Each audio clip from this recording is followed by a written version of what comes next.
aku, Octavia.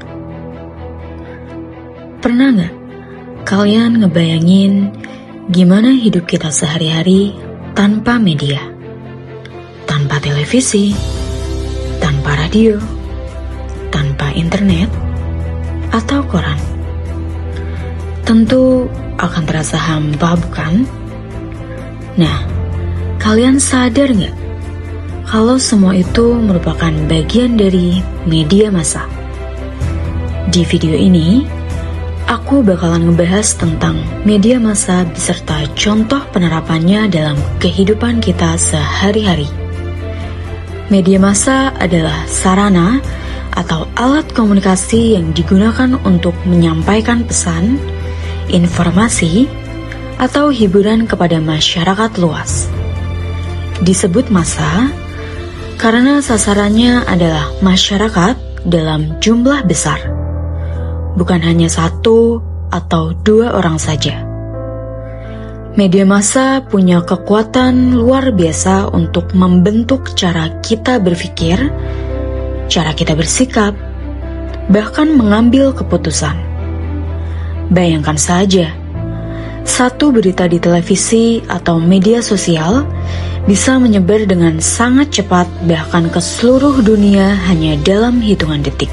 Lalu, bagaimana media mempengaruhi kita?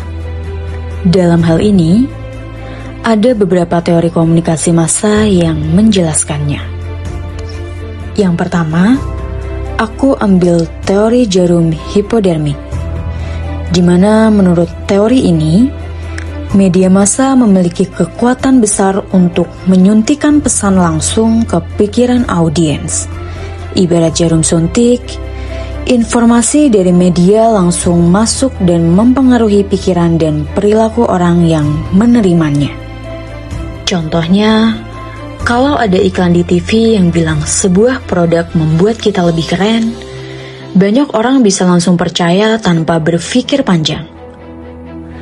Tapi, seiring berkembangnya zaman, muncul juga teori lain seperti use and gratification, di mana teori ini menyatakan bahwa audiens sebenarnya aktif memilih media sesuai kebutuhan mereka. Kita menonton YouTube untuk hiburan, membaca berita untuk informasi, atau mendengar podcast untuk belajar hal baru. Dengan kata lain, kita bukan sekedar penerima, tapi juga pemilih informasi. Menurut ahli komunikasi Harold de Lasswell, ada 4 fungsi utama dari media massa. Untuk yang pertama, ada fungsi informasi, di mana fungsi ini memberikan informasi kepada masyarakat tentang apa yang terjadi di sekitar mereka, baik lokal maupun internasional, seperti berita terbaru tentang politik, cuaca, atau olahraga. Yang kedua, ada fungsi interpretasi, di mana media membantu kita memahami arti atau dampak dari sebuah peristiwa. Yang ketiga, ada fungsi sosialisasi, di mana fungsi ini contohnya adalah kita belajar adat atau budaya dari program TV atau video dokumenter. Yang terakhir adalah fungsi hiburan, di mana fungsi ini memberikan hiburan agar masyarakat tidak jenuh dan tetap terhubung dengan hal-hal positif, seperti menonton film, mendengarkan musik, atau bermain media sosial.